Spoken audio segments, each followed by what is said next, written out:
Assalamualaikum warahmatullahi wabarakatuh. Perkenalkan kami dari kelompok 4, yang mana anggotanya saya sendiri Arif Indrawan NIM 18004102, yang kedua Sri Gosulansari, yang ketiga Afifah Rezi, yang keempat Agnes Dwi Putri, dan terakhir Yola Rahma Swada. Kali ini kami akan menyampaikan materi mengenai kesukaran dalam pendidikan dan pembelajaran, yang mana materinya terdiri dari keras hati dan keras kepala, yang kedua anak manja, yang ketiga perasaan penakut dan anak penakut, dan yang keempat anak pendusta.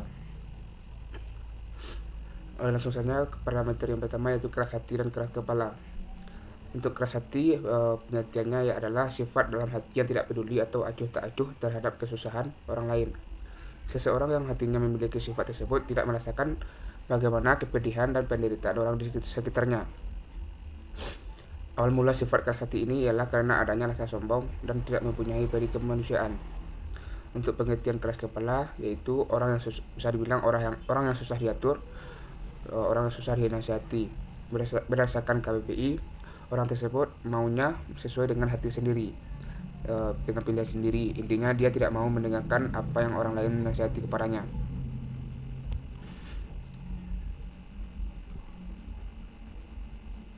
Untuk ciri-ciri dari orang yang keras hati, yang pertama, tidak mau mudah percaya pada orang lain, tidak mau mendengarkan kata-kata orang lain, mempunyai sifat yang inkonsisten.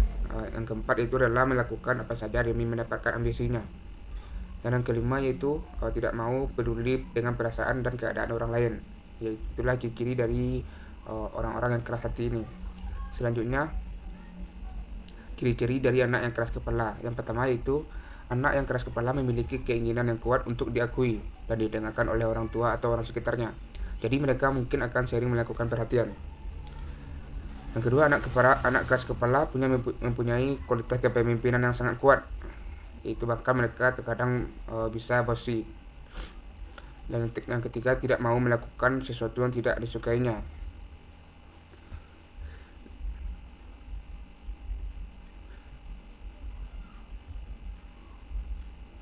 Nah, selanjutnya itu faktor-faktor penyebab dari keras hati dan keras kepala ini. Yang pertama, untuk keras hati dan disebabkan oleh karena pembawaan anak, karena keadaan badan yang terganggu, karena perkembangan rohani anak, dan karena kesalahan-kesalahan dalam pendidikan. Dan kedua itu untuk keras kepala dapat disebabkan oleh karena terlalu dimanjakan oleh orang tuanya atau keluarganya, karena iri hati terhadap adik yang baru lahir, mungkin karena cemburu sosial, tindakan pendidik, tindakan yang keras dan kasar atau tidak menaruh kasih sayang, perasaan takut dan perasaan harga diri kurang, tidak dapat memecahkan soal yang sulit dalam pelajaran di sekolah ataupun dalam permainan. Mungkin itu saja materi yang saya sampaikan. Saya sudahi dengan Assalamualaikum warahmatullahi wabarakatuh. Perkenalkan, saya Agnes Dwi Putri dengan NIM 1902262 sebagai pemateri kedua. Saya akan melanjutkan membacakan materi mengenai bagaimana cara kita upaya-upaya orang tua menghadapi anak yang keras kepala dan juga keras hati. Nah, sebagaimana kita orang tua, yang pertama, kita dengarkan pendapat dan kemauan anak terlebih dahulu. Bagaimana cara kita mengontrol emosi anak dan juga menjaga apa pendapat mereka itu kita dengarkan dulu. Jangan menyalahkan atau tidak mendengarkan pendapat anak. Nah, yang kedua yaitu tidak memaksakan anak. Nah, dan juga memberikan anak pilihan dengan cara kita sebagai orang tua dan guru memberikan pilihan kepada anak. Anak bisa mengumpulkan kepercayaannya kepada kita bahwa kita bisa mempercayai apa kata mereka dan apa pilihan mereka yang terbaik untuk mereka dan juga yang terbaik untuk kita sebagai orang tua dan juga guru. Kemudian yaitu hadapi dengan tenang. Nah, upaya ini juga harus pertama kita lakukan dalam menghadapi anak yang keras kepala. Selanjutnya yaitu biarkan anak belajar dari pengalaman. Jangan pernah melarang anak ini itu, biarkan dia mengalir apapun yang dia inginkan selagi itu tidak membahayakan mereka. Kita tetap mengizinkan mereka melakukan tersebut. Nah, dan juga kita jangan lupa mengajarkan anak untuk berperilaku baik. Bagaimana cara membedakan apa itu perilaku baik dan perilaku buruk, apa yang tidak seharusnya ia lakukan, sehingga kita bisa membedakan apa yang seharusnya bisa dilakukan oleh anak dan juga apa yang tidak akan dilakukan oleh anak. Selanjutnya yaitu materi mengenai anak manja. Nah, pengertian dari anak manja itu sendiri, bagaimana anak manja ini menurut Seto Mulyadi, anak manja ini merupakan anak yang selalu mengharapkan perhatian lebih yang dari orang tua maupun guru, yang penting dalam lingkungan hidupnya. Nah, bagaimana juga diikuti dengan keinginan untuk serta dituruti segala kemauannya. Bagaimana ia ingin A, harus dituruti dia ingin B harus dituruti. Nah, ini bisa dikatakan sebagai deskripsi menjelaskan bagaimana anak manja. Nah, dari sini, dari pengertian tadi, kita bisa simpulkan bahwa ada beberapa faktor-faktor yang menyebabkan anak manja ini. Nah, bagi orang tua di rumah maupun guru di sekolah, kita bisa melihatnya sebagai berikut.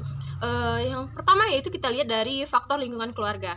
Nah, anak manja dari faktor lingkungan keluarga bisa kita contohkan bagaimana orang tua memanjakan anak ketika kecil, ketika anak ingin mainan. Kita contoh, Bapak A mengikuti kemauan anaknya selalu ketika anaknya minta mainan, meminta uang, harus ke sana, harus ke sini, jajan ini, jajan itu, sehingga anak ketika diajarkan bagaimana cara berbagi, bagaimana tidak semua keinginan harus dipenuhi, anak akan menolak ajaran tersebut karena dia sudah terbiasa diberikan kemauannya. Nah, anak ini biasanya anak manja tidak selalu datang dari, ada yang berkata anak bungsu selalu manja atau anak tunggal selalu manja. Nah, ini nih bisa kita konsumsikan itu bagaimana lingkungan dari keluarga anak tersebut. Tidak selalu anak bungsu yang manja, tidak selalu anak tunggal itu yang manja. Nah, selanjutnya bagaimana kemanjaan yang diperoleh dari lingkungan masyarakat. Nah, lingkungan masyarakat ini bagaimana muncul berbagai pengaruh faktor lingkungan masyarakat yang kurang memahami tentang perkembangan anak, sehingga akan membuat anak tumbuh dengan tidak terarah, yang semestinya perbuatan belum bisa diterima oleh anak ternyata sudah diberikan, dan lama-kelamaan anak akan lebih senang pemberian orang lain, seperti anak ketika masyarakat kita contohkan seperti tetangga memberikan anak ini, memberikan anak tetangga uang, memberikan jajan. Nah, karena dia terbiasa, dia sudah dimanjakan oleh kebiasaan tersebut. Nah, selanjutnya kita akan membahas mengenai ciri-ciri dari anak manja tersebut. Nah, di sini kita akan bahas yang pertama yaitu anak sering berperilaku tantrum. Nah, apa yang dimaksud dengan tantrum ini? Bagaimana tanda ini paling sering dari anak manja yaitu anak yang sering menunjukkan bagaimana amarahnya baik di depan umum maupun di rumah. Kita contohkan kepada anak yang marah ketika keinginannya tidak dipenuhi, seperti di pasar ketika ia ingin dibelikan boneka tapi tidak dibolehkan oleh kedua orang tuanya, dia menangis, meringkak di lantai seperti kerasukan atau menangis sangat kencang. Nah, itu bisa dicontohkan sebagai anak sering berperilaku tantrum. Nah, selanjutnya yaitu anak merasa tidak puas. Nah, bagaimana anak-anak yang manja tersebut sering tidak bisa mengungkapkan kepuasan dengan apa yang telah mereka miliki. Selanjutnya yaitu anak manja ini tidak mau membantu. Anak manja ini terbiasa mengingatkan dirinya seorang dan tidak mau berbagi dengan orang lain karena terbiasa untuk tidak berbagi. Nah, selanjutnya yaitu dia selalu ingin orang tua itu menomorsatukan dia. Bagaimana dia harus selalu diberikan, dia harus selalu diperhatikan, tidak boleh ada orang lain. Apalagi ketika seorang anak manja ini memiliki kakak atau adik, dia tidak akan mau berbagi dengan saudaranya sendiri. Nah, bagaimana ya cara kita hal-hal yang memungkinkan kemanjaan anak ini? Nah, hal-hal yang memanjakan anak ini bisa timbul saja. Yang pertama, rasa bersalah pada para orang tua. Bisa saja kita contohkan bagaimana orang tua pada masa lalunya ketika dia kecil, ia tidak dapat membeli mainan karena orang tuanya tidak mempunyai uang. Nah, ketika dia besar, sudah bekerja, sudah memiliki anak, ketika anaknya meminta, karena dia takut anaknya merasakan apa yang dia rasakan sewaktu kecil, dia penuhilah semua keinginan anak sehingga anak menjadi seorang anak yang manja. Nah, selanjutnya yaitu orang tua tidak memiliki energi untuk konsisten. Di sini bagaimana orang tua tidak dapat konsisten bagaimana mendidik anak. Ketika anak mau ini, terkadang dikasih, terkadang tidak dikasih, terkadang dikasih. Jadi anak akan bingung dan menjadi anak yang manja dan membanding-bandingkan seperti contoh kemarin diberi kok sekarang tidak dikasih gitu. Nah, itu akan menjadikan anak menjadi keras kepala juga, anak yang manja, dan selalu akan orang sekelilingnya harus menuruti permintaannya. Nah, bagaimana cara-cara kita dari hal-hal yang mungkin memanjakan anak itu, kitalah sebagai guru dan orang tua harus memperbaiki lingkungan keluarga dan juga masyarakat serta lingkungan sekolah kita, bagaimana nantinya anak dapat berkonsentrasi saja pada pelajaran dan perkembangannya. Selanjutnya kita akan membahas mengenai penyebab-penyebab anak manja. Nah, selain yang di atas tadi lingkungan, nah yang pertama yaitu ada anak tunggal. Nah, seperti yang kita bahas tadi, kebanyakan anak tunggal karena dia hanya memiliki satu anak, ia akan menuruti semua permintaan anak. Tidak hanya anak tunggal, juga bisa anak sulung, adiknya yang belum lahir, atau anak bungsu, atau maupun anak yang cacat. Nah, di sini kita bisa berikan bagaimana anak cacat itu selalu disayangi orang tuanya lebih karena mereka ingin mendapatkan perhatian, biar anak itu mendapatkan perhatian yang lebih dan juga tidak merasa kesepian. Nah, sekian materi dari saya ucapkan terima kasih. Saya kembalikan kepada pemateri ketiga. Perkenalkan, nama saya Sri Gusulansari, NIM 18022139. Selanjutnya ada hal-hal yang memungkinkan anak itu menjadi manja. Yang pertama adalah rasa bersalah para orang tua. Nah, di sini kebanyakan orang tua yang memiliki kesibukan bekerja, jadi anak tersebut jika dia memiliki keinginan gitu, dia harus dapat gitu orang tuanya memberikan kepada anak tersebut, karena orang tua merasa bersalah, yang mana dia merasa bersalah di sini karena tidak memiliki waktu untuk anak. Jadi orang tua tersebut mengabulkan permintaan anak tersebut. Yang kedua adalah orang tua tidak memiliki energi untuk konsisten. Nah, di saat orang tua melarang anak sesuatu atau dia tidak boleh memakan permen, maka untuk kelanjutannya orang tua harus melarang anak tersebut, harus konsisten. Yang ketiga adalah orang tua terlalu banyak membantu. Nah, di saat anak sudah berusia umur 5 tahun atau 6 tahun, anak diajarkan untuk cara memasangkan pakaian. Di sini orang tua tidak hanya langsung memakaikan pakaian kepada anak tersebut. Jadi orang tua haruslah mengajarkan mandiri kepada anak tersebut agar tidak selalu minta bantuan kepada orang tuanya. Nah, yang keempat adalah orang tua ingin memberi semua yang tidak anak miliki. Nah, contohnya anak tersebut tidak memiliki mainan dan menginginkan beraneka ragam mainan, orang tua memberikan atau membelikan anak tersebut mainan tersebut. Dan yang kelima adalah orang tua yakin bahwa mereka adalah yang utama. Apapun perilaku anak tersebut, jika ia mengalami kesalahan, orang tua membela anak tersebut, bahwasanya dia menganggap anak dia tersebut adalah selalu benar gitu. Jadi orang tua di sini harus bersikap adil kepada perilaku anak tersebut. Jika anak salah, hukumlah, dan jika anak benar, berikanlah dia reward. Nah, di sini ada lagi penyebab anak-anak manja, yaitu adalah anak tunggal, anak sulung yang adiknya belum lahir, anak bungsu, anak yang termanis atau yang terpandai di antara saudara-saudaranya, anak yang sering sakit, anak yang cacat, anak yang seorang laki-laki di dalam keluarganya tuh perempuan semua saudaranya atau kebalikannya, dan anak yang diasuh oleh neneknya, dan yang terakhir adalah anak angkat. Adapun upaya-upaya pendidik dan orang tua dalam menghadapi anak-anak manja ini. Nah, yang pertama adalah biarkan anak melakukan semua sendiri. Biarkan anak mandiri melakukan semua pekerjaan yang dia lakukan itu ia lakukan sendiri tanpa bantuan dari orang lain. Yang kedua adalah ajarkan anak untuk bekerja keras. Yang ketiga adalah biarkan anak menentukan pilihannya sendiri tanpa harus meminta bantuan kepada orang tua untuk memilihkan apa yang harus ingin ia pilih. Yang keempat adalah jangan turuti semua keinginan anak. Bahwasanya apa yang penting itu bisa dituruti oleh orang tua, dan yang tidak penting atau tidak seharusnya itu jangan orang tua untuk mengikutinya. Yang selanjutnya adalah tumbuhkan sikap berani dan percaya diri kepada anak bahwa anak tersebut bisa melakukannya sendiri. Nah, yang terakhir adalah berikan tugas dan tanggung jawab tersebut. Nah, di sini anak akan melakukan yang terbaik untuk pekerjaan yang diberikan oleh orang tuanya dan bertanggung jawab. Nah, akibat dari memanjakan anak dan bagaimana guru dan orang tua menyikapinya. Nah, di sini bisa berakibat, yang pertama adalah tidak dewasanya anak tersebut. Yang kedua adalah tidak hormat atau dia lebih pembangkang. Yang ketiga adalah ketergantungan, dia harus mengandalkan orang tua. Yang keempat adalah keterampilan hubungan yang buruk, dia tidak bisa berkomunikasi dengan orang lain. Yang terakhir adalah ketidakbertanggungjawabannya.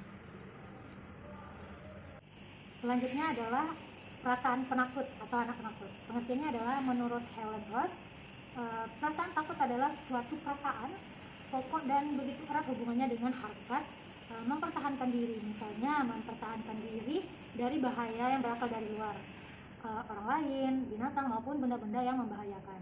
Nah, secara normal anak akan merasa takut juga jika menghadapi rangsangan yang hebat. Misalnya terdengar bunyi keras yang mengejutkan, rasa dingin atau panas yang berlebihan, cahaya yang menyilaukan.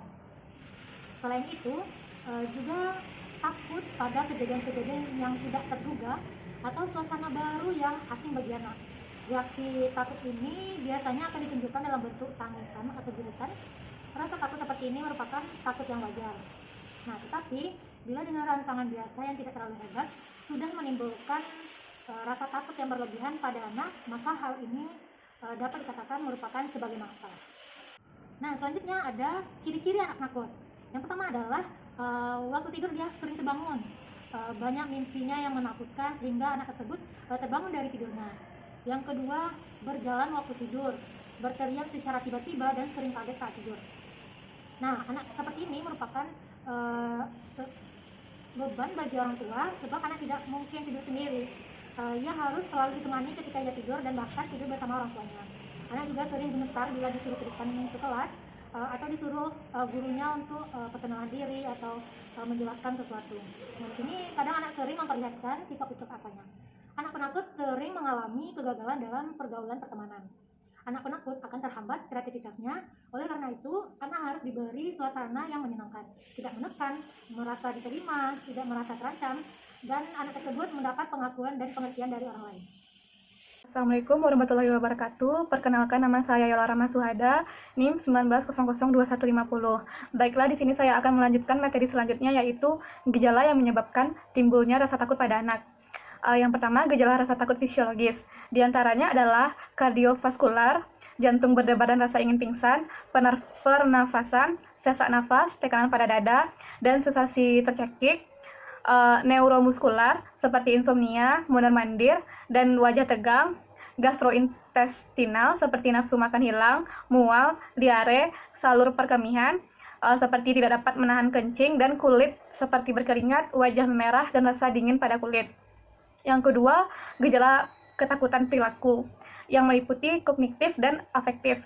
Perilaku kognitif diantaranya adalah perhatian terganggu, konsentrasi buruk, pelupa, salah memberikan penilaian, hambatan berpikir, kehilangan objektivitas, bingung, takut, dan mimpi buruk.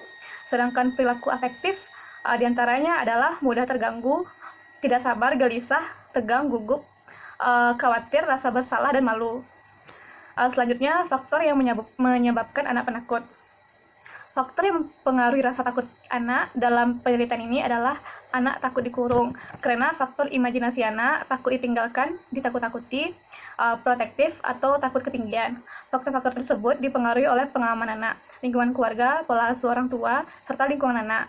Kendala dalam menangani anak yang memiliki rasa takut yaitu mengikuti keinginan anak untuk membelikan mainan atau makanan, tidak sabar dalam menghadapi anak, dan menganggap ketakutan pada anak itu adalah hal yang biasa. Selanjutnya, bagaimana upaya orang tua dan guru untuk menolong anak-anak yang penakut. Yang pertama, berilah penghargaan terhadap usaha-usaha anak. Yang kedua, anak yang takut ini tidak boleh dihukum dan dibiarkan di tempat gelap atau dalam situasi yang menakutkan. Yang ketiga, rasa takut juga dapat dihilangkan dengan menghadapkan anak pada sumber ketakutannya, tetapi dalam suasana yang menyenangkan. Yang keempat, dalam memberikan disiplin pada anak, jangan dengan cara menakut-nakuti. Yang kelima, sikap tenang dari guru atau orang tua pada keadaan yang menakutkan akan membantu untuk mengatasi rasa takutnya. Yang ketujuh, mengalihkan perhatian anak pada hal-hal yang lain. Yang kedelapan, memberikan kesempatan pada anak untuk berkenalan dengan peristiwa yang menakutkan secara bertahap. Selanjutnya, anak pendusta atau pembohong. Bohong adalah memberitakan tidak sesuai dengan kebenaran, baik dengan ucapan lisan secara tegas maupun isyarat seperti menggelengkan kepala atau mengangguk. Ada beberapa kata dalam bahasa Indonesia yang memiliki kemiripan arti dengan bohong, misalnya tipu, dusta, atau bual. Secara bergantian, orang sering memakai kata-kata tersebut untuk hal yang sama, misalnya ketika seorang pemuda berjanji akan membawakan bunga untuk gadis pujaannya, namun tidak ditepati. Maka cukup lazim jika pemuda dikatakan bohong, bual, atau tipu, yang saat sekarang ini digunakan. Sekian dari saya. Assalamualaikum warahmatullahi wabarakatuh. Baiklah, saya Afifah Rezi dengan NIM 19002061 akan melanjutkan materi selanjutnya, yaitu mengenai bagaimana upaya orang tua dan guru untuk menolong anak-anak yang penakut ini. Nah, seperti yang sama-sama kita ketahui bahwa faktor yang menyebabkan anak penakut yaitu rasa takut anak dalam imajinasi anak. Nah, takut ditinggalkan ataupun ditakut-takuti oleh orang-orang di sekitarnya. Nah, untuk itu berikut ada beberapa upaya kita sebagai orang tua dan guru dalam menolong anak dalam menghadapi rasa takutnya. Yaitu yang pertama, berilah anak sebuah penghargaan terhadap usaha-usaha anak. Nah, anak yang sudah diberikan penghargaan seperti pujian maupun tepuk tangan itu akan merasa percaya diri dan sedikit menghilangkan rasa takutnya. Yang kedua yaitu anak yang takut ini tidak boleh dihukum. Nah, dalam artian di sini biarkan saja anak dalam tempat dengan dalam ruangannya sendiri. Bukan berarti kita sebagai orang tua membiarkan anak yang salah, tidak, tetapi jika anak salah, kita sebagai orang tua atau guru cukup menegurnya dengan seperti tidak menyakiti anak dan tidak menakuti anak. Contohnya mungkin ada beberapa dari orang tua di kalangan masyarakat ini ada yang menghukum anak dan membiarkan anak atau mengurung anak di tempat-tempat yang gelap dalam situasi yang menakutkan bagi anak. Nah, selanjutnya yaitu upaya orang tua atau guru dapat menolong anak dari rasa yang penakut ini, yaitu dapat dihilangkan dengan menghadapkan anak dengan sumber yang ada ketakutannya, tetapi dalam suasana yang menyenangkan. Nah, contohnya saja kita ambil anak yang takut dengan ombak. Nah, anak yang takut dengan ombak atau lautan, nah itu kita bisa mengharapkan anak atau mengajak anak untuk bermain pasir ataupun bermain air ombak dengan suasana yang menyenangkan. Apakah itu dengan berenang bersama keluarga ataupun holiday bersama keluarga, itu dapat sekali untuk menghilangkan rasa takut anak. Nah, selanjutnya di sini yaitu upayanya dalam memberikan disiplin pada anak. Nah, dengan cara jangan menakut-takuti anak. Nah, kita sebagai orang tua hendaknya menyampingkan ego terlebih dahulu, atau jangan berpikir kalau anak langsung mendidik anak yang disiplin itu langsung diberitahu anak si A ini akan langsung dapat menjalaninya. Tidak begitu, tetapi kita sebagai orang tua memberikan disiplin pada anak itu dengan cara bertahap, di mana cara bertahap ini kita mengenalkan kepada anak, kita praktekkan kepada anak bagaimana anak dapat melakukan suatu sifat disiplin ini. Jadi mungkin orang tua dan guru dapat memahami itu bukan dengan menakut-nakuti anak. Nah, selanjutnya yaitu upaya yang kita rasakan yaitu sikap yang tenang. Kita sebagai guru atau orang tua harus memiliki sikap yang tenang dahulu pada keadaan yang menakutkan bagi anak ini, membantu anak mengatasi rasa takutnya. Contohnya di sini anak yang biasanya takut dengan ular ataupun anak yang biasanya takut dengan kumbang, kupu-kupu dan lain-lain. Nah, di sini kita sebagai guru atau orang tua nantinya, jika anak mengalami rasa takut seperti itu, kita dapat mendapatkan sikap tenang dalam hal artian yaitu kita dapat mengenalkan kepada anak bagaimana manfaat dan poin positif dari hal yang ditakuti tersebut. Nah, selanjutnya di sini yaitu kita sebagai guru dapat melakukan upaya mengalihkan perhatian anak pada hal-hal lain. Nah, ini juga termasuk hal yang bagus dalam upaya menolong rasa takut anak, yaitu jika kita mengalihkan pandangan anak pada yang lain, maka anak tersebut akan lupa dengan hal yang ditakuti atau fobianya. Nah, dan selanjutnya yaitu upaya memberikan kesempatan pada anak untuk berkenalan dengan perwisatan atau dengan bisa kita sebut dengan rasa takut anak. Nah, di sini kita mungkin dapat ambil contoh jika seorang anak yang takut naik kereta ataupun naik sepeda. Nah, di sini kita dapat membujuk anak dengan cara yang lebih halus, atau kita mengajak anak jalan-jalan, tetapi kita tidak memaksa anak dalam menghadapi rasa takutnya. Nah, selanjutnya yaitu kita akan membahas tentang anak pendusta atau anak pembohong. Nah, bohong ini adalah memberitakan tidak sesuai dengan kebenaran, baik dengan ucapan lisan secara tegas maupun dengan isyarat. Nah, seperti menggelengkan kepala atau mengangguk. Nah, ada beberapa kata dalam bahasa Indonesia yang memiliki kemiripan arti dengan bohong. Misalnya, seperti tipu, dusta, gombal, ataupun bualan. Nah, secara bergantian, orang yang sering kata-kata tersebut hanyalah untuk hal yang sama. Mungkin contohnya ketika seorang pemuda berjanji kepada seorang gadis pujaan hatinya, namun tidak menepatinya, maka kita cukup ambil contoh bahwa itu tuh seperti sebuah gombalan atau bualan saja yang bersangkutan dengan bohong ataupun anak pendusta. Nah, adapun mungkin kita ambil contoh lain, orang tua yang membohongi atau berdusta pada anaknya demi kebaikan. Nah, perlu orang tua atau guru-guru ketahui semuanya bahwa berbohong demi kebaikan atau berdusta kebaikan itu tidaklah baik, akan tetapi kita mengajarkan juga kepada anak bagaimana cara berbohong dengan baik. Nah, untuk itu kita sebagai orang tua jangan sampai mengajarkan atau mengenali bohong atau dusta pada anak. Nah, selanjutnya yaitu di sini ada macam-macam dusta atau berbohong. Yang pertama yaitu berbohong hanya sekedar iseng atau berbohong untuk meroleh kepentingan tertentu, dan berbohong karena takut dalam situasi terjepit. Yaitu selanjutnya di sini ada faktor-faktor yang menyebabkan anak pendusta atau pembohong. Yang pertama yaitu untuk menghindari hukuman. Nah, yang kedua yaitu untuk mendapatkan imbalan yang tidak langsung diperoleh jika tidak berbohong. Nah, selanjutnya yaitu faktor untuk melindungi diri dari ancaman secara fisik. Untuk selanjutnya yaitu supaya dipuji oleh orang lain, dan untuk membebaskan diri dalam situasi yang membuatnya kikuk. Nah, selanjutnya kita akan masuk ke dalam bagaimana upaya kita sebagai orang tua dan pendidik dalam menolong anak agar tidak berdusta atau tidak berbohong lagi.